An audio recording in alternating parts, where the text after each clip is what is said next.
চলুন বন্ধুরা, আজকে দেখে নেওয়া যাক একটি সুন্দর ফুলদানি কিভাবে তৈরি করা যায়।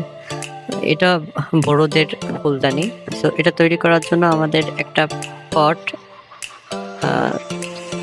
দুইটা বেলুন, তিনটা তিনটা বার্থডে বেলুন লাগবে, যেগুলো আপনারা সহজেই পাশের দোকান থেকে পেয়ে যাবেন।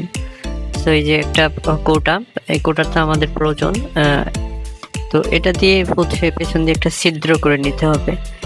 তো ছিদ্র যদি আপনারা না পান তাহলে হচ্ছে পেরেক দিয়ে করতে পারেন। তো এটা করার পরে এই যে দুইটা সুন্দর করে ফোলানোর পরে দুই পাশে দিয়ে দেওয়া লাগবে। তারপরে এই যে বেলুনের মাথাটুকু কেটে নেওয়া লাগবে।